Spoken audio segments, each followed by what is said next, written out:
बांग्लादेश में तख्ता पलट के बाद कई तरह की खबरें सामने आ रही है।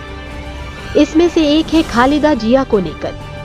बांग्लादेश के राष्ट्रपति मोहम्मद शहाबुद्दीन ने कहा कि प्रधानमंत्री पद से शेख हसीना का इस्तीफा स्वीकार कर लिया गया है। इसके साथ ही उन्होंने पूर्व प्रधानमंत्री खालिदा जिया को रिहा करने का भी आदेश जारी किया। वह कई मामलों में दोषी ठहराए जाने के बाद से घर में नजरबंद थी। शहाबुद्दीन ने संसद को भंग करने के बाद एक अंतरिम सरकार का गठन करने की भी घोषणा की।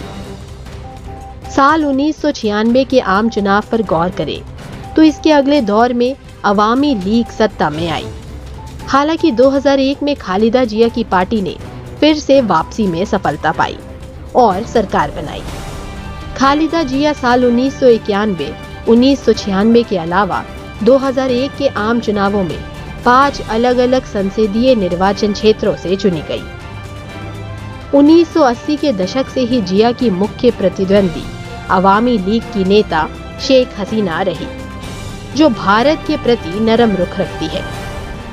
1991 के बाद से खालिदा जिया और शेख हसीना बांग्लादेश के प्रधानमंत्री के रूप में सेवा करने वाली दो नेता रही है। शेख हसीना की कट्टर दुश्मन मानी जाने वाली खालिदा जिया मुख्य विपक्षी दल बांग्लादेश नेशनलिस्ट पार्टी की प्रमुख है। साल 1991 में खालिदा जिया बांग्लादेश की पहली महिला प्रधानमंत्री बनी। उनके पति जियाउर रहमान की हत्या के बाद उनका राजनीतिक जीवन का उदय हुआ। खालिदा जिया को भ्रष्टाचार के एक मामले में 17 साल की सजा सुनाई गई थी। इसके बाद साल 2018 में उन्हें जेल भेज दिया गया था। बता दें कि फिलहाल खालिदा अस्वस्थ है। उनके अस्पताल में इलाज कराने की खबर है।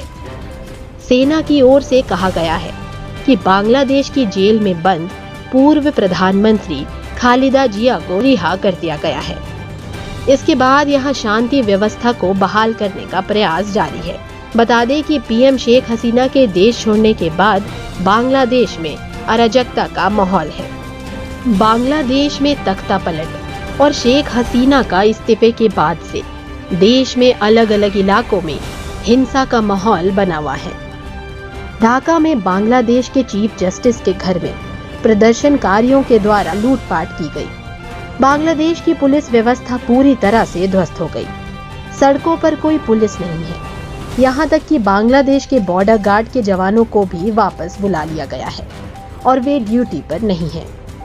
बांग्लादेश की सड़कों पर केवल सेना के जवान ही तैनात हैं, लेकिन उनकी तादाद कम है।